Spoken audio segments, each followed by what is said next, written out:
શ્રાવણ માસનો આજથી પ્રારંભ થયો છે। રાજ્યભરના શિવાલયોમાં ઉમટ્યા છે શિવ ભક્તો। રાજ્યભરના શિવ મંદિરોમાં હર હર મહાદેવનો નાદ ગૂંજશે। આજથી સોમનાથમાં આજથી 30 દિવસીય શ્રાવણ શિવ મહોત્સવ યોજાશે।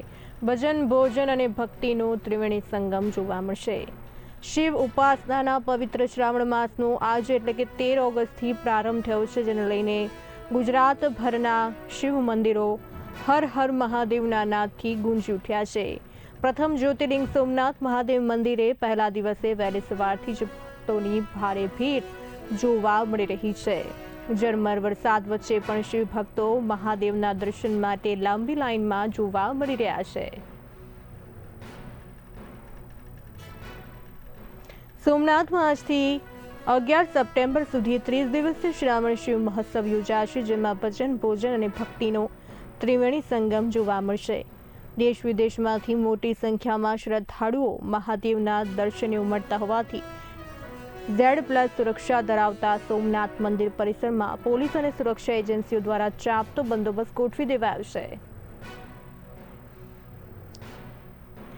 આ સાથે વધુ માહિતી આપવા માટે અમારા સંવાદદાતા વિશાલ ચૌહાણ જોડાઈ ચૂક્યા છે। વિશાલજી, આજથી શ્રાવણ માસનો પ્રારંભ થઈ રહ્યો છે। ગુજરાતભરના શિવ મંદિરો આજે હર હર મહાદેવના નાદથી ગુંજી ઉઠ્યા છે।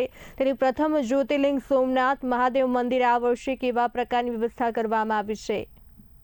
જી, ચોક્કસથી જણાવી દઉં તો શ્રાવણ માસ શરૂ થઈ ગયો છે અને શિવ મંદિરોમાં ભીડ જોવા મળી રહી છે। ત્યારે આજે શ્રાવણ માસની શરૂઆત થતાં જ સોમનાથ મહાદેવના મંદિરે જે છે તે મોટા પ્રમાણમાં ભક્તોની ભીડ જોવા મળી હતી અને મંદિર જે છે તે હર હર મહાદેવના નાદ સાથે ગુંજી ઉઠ્યું હતું। વધુમાં કહી દઉં તો સોમનાથ ટ્રસ્ટ દ્વારા છે તે આ વર્ષે અનોખી વ્યવસ્થાઓ કરવામાં આવી રહી છે, જેને લઈ અને શ્રાવણ માસ દરમિયાન આવતા ભક્તો માટે એક અનોખો ઉત્સાહ જોવા મળી રહ્યો છે। જી બિલકુલ ઠીક, એક અનોખો ઉત્સાહ જોવા મળી રહ્યો છે। આજે શ્રાવણ માસના પ્રથમ દિવસે કહી શકાય પવિત્ર શ્રાવણ માસ નિમિત્તે પ્રથમ જ્યોતિર્લિંગ શ્રી સોમનાથ મહાદેવના સાનિધ્યમાં આ વર્ષે શ્રી સોમનાથ શ્રાવણ મહોત્સવ 2026 ને લઈને ભક્તિભાવપૂર્વક જે કહી શકાય લોકો ઉમટી રહ્યા છે। કેવા પ્રકારનું આયોજન આ વર્ષે ભક્તો માટે કરવામાં આવ્યું છે ખાસ?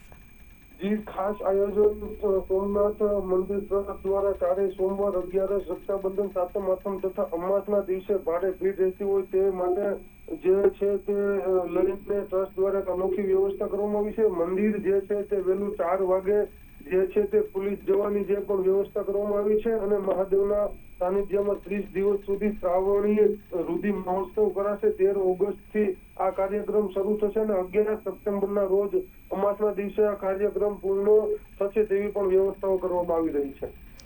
જી વિશાલજી, અમારી સાથે જોડાવા બદલ આપનો આભાર। તો આ વર્ષે મહોત્સવ અંતર્ગત શ્રી સોમનાથ મંદિર પરિસરમાં શિવ ભક્તોના કલ્યાણ અને વિશ્વ શાંતિની પ્રાર્થના સાથે 30 દિવસીય 51 કુંડી મહામૃત્યુંજય મહાયજ્ઞનો શાસ્ત્રોક્ત વિધિ વિધાનપૂર્વક શુભારંભ પણ કરવામાં આવ્યો હતો। મહાયજ્ઞના પ્રારંભ પ્રસંગે શ્રી સોમનાથ ટ્રસ્ટના ટ્રસ્ટી પી.કે. લહેરી, ટ્રસ્ટી જે.ડી. પરમાર, સચિવ યોગેન્દ્ર દેસાઈ તથા જનરલ મેનેજર વિજયસિંહ ચાવડાના વરદ હસ્તે આ યજ્ઞ વિધિ સંપન્ન કરવામાં આવી હતી અને આ પ્રસંગે સોમનાથ મહાદેવને વિશ્વ કલ્યાણ, ભક્તોની સુખાકારી અને સમૃદ્ધિના મંગલ માટે પ્રાર્થના પણ કરવામાં આવી હતી।